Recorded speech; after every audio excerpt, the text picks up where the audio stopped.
Vibe-wise on a set like this. We were across the street from a bar. Yes. Yeah. So, An actual working, functioning bar. So it was Not a a lot good of fun idea. shooting it. Yeah. Yeah.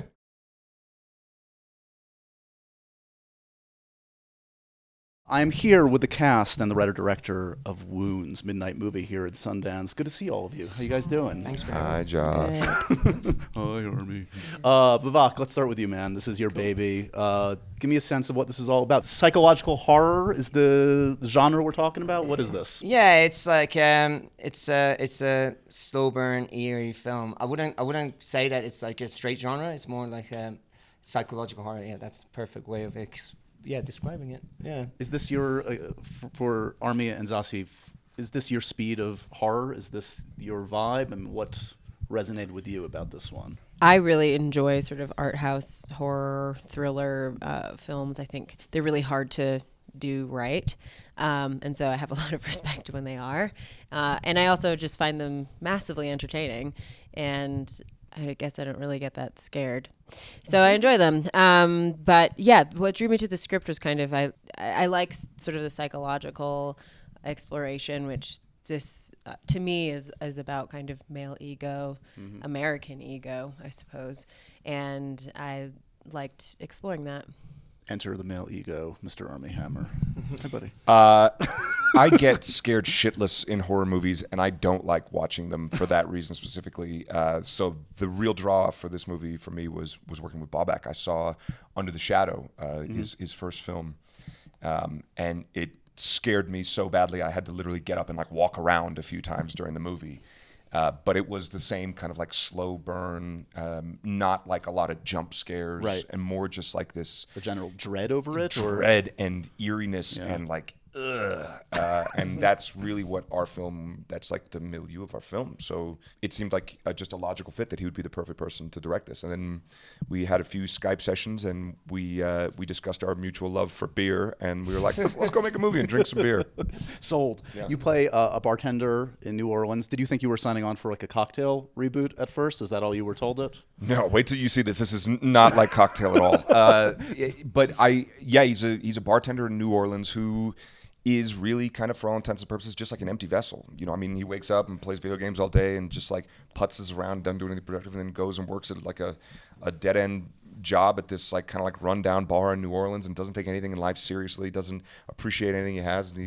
And one day he's at the bar and there's a big fight that breaks out, and these people leave a cell phone behind.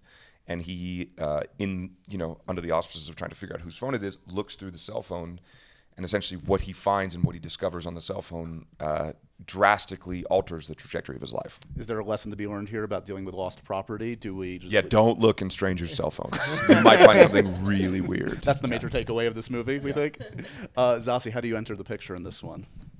I am the best friend, bar regular / flirty eyes friend. Nice one. Great way to describe So that's my contribution.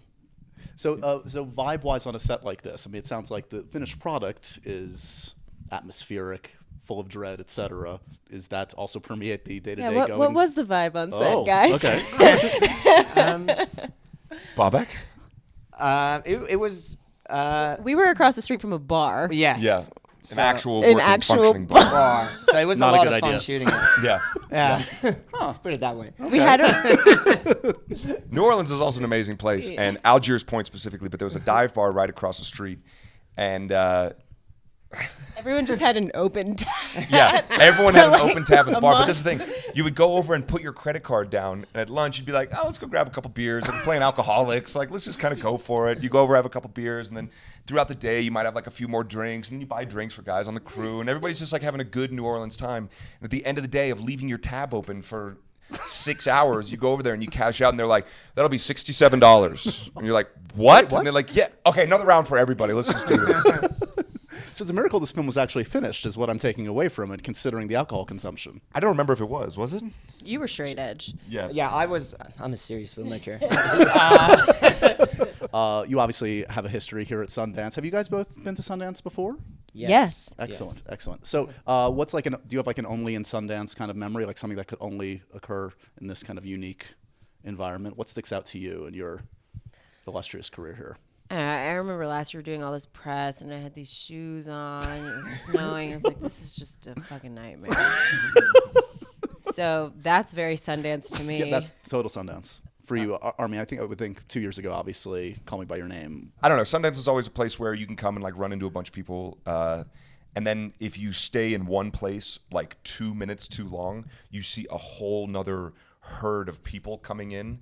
And it really is like, it pops the bubble for you a second where you're like, wait, I thought this was just about like us doing this thing. And you're like, oh no, this is like a factory. That's kind of what I think is Sundance. Well, it is also, and it is that also confluence of different actors, filmmakers, and other kind of celebrities from all stripes that like just like converge for 3 or 4 days. And it's like, wait, that. And they all think this is their Sundance, Right. which is very funny. Right. You know? Right. What can we expect out of Joker? I mean, this has been compared to like Taxi Driver or a comic book movie. I can't say anything. It's gritty and dark. Oh, Gotham. Can we expect something interesting from Joaquin? He's never delivered an uninteresting performance. In Oh his yeah, career. he's great. Interesting on camera, off camera. I mean, I haven't seen a cut or anything. But the We script just was wrapped. good, I assume? Script was great. We rewrote the whole thing while we were shooting it. Literally, we would go into Todd's trailer, write the scene for the night, and then do it. Yeah. Man, the writer of So- that script is going to be so pissed to hear you say that. I know, that he was matters there is- too. He was helping out. There you go. During hair and makeup, we'd memorize those lines and then do them, and then we'd reshoot that 3 weeks later. So we had to do everything then because Joaquin had lost so much weight that we Right. couldn't do reshoots later on. So we were figuring it out. But Todd's quick getting stuff done, so we always had extra time, which is great. I'm excited. Todd, you, Joaquin De Niro. Come on. Yeah. It's going to be epic. It's a good cast. What are you up to now, Mr. Hammer? What are you shooting next? I got a busy year. I got a few projects coming up, which I'm really happy and thankful about. I'm going to go shoot a project in Montreal. I'm going to shoot a couple projects in London. I got another one I'm trying to fit in. Can you tell me what they are beyond where they're shooting? I I mean, I want to know where you are at all times. Yeah. Just as long as I'm close to you in New York, dude. The Ben Wheatley project, though, maybe? Yeah, we're doing Rebecca, yeah. which is an adaptation of Hitchcock's Rebecca. And then we're also going to do Death on the Nile with Sir Ken Branagh, which is really exciting. Nice. And the other one, I'm getting a head shake. Fair enough. So, yeah. Okay, Star Wars Episode 12 he's doing. It's amazing. Wait, I hit pay dirt. No, it's actually not Okay, at all. Never mind.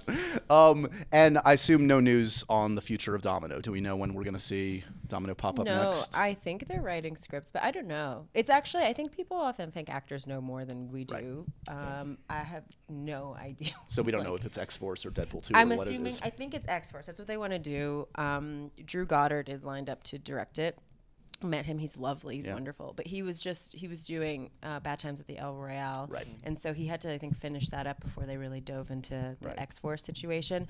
So I'm assuming, I think that they're writing stuff. I don't really know. He's very tall, so apparently you're only working with massively tall human beings right now. Yeah. How tall is he? He's Probably like He's Armie Hammer 6, territory. 4, 5. Really? All right. Fight to the Ryan's death. tall. Drew Dubious. Goddard and Armie. Drew, if you're watching, challenge accepted.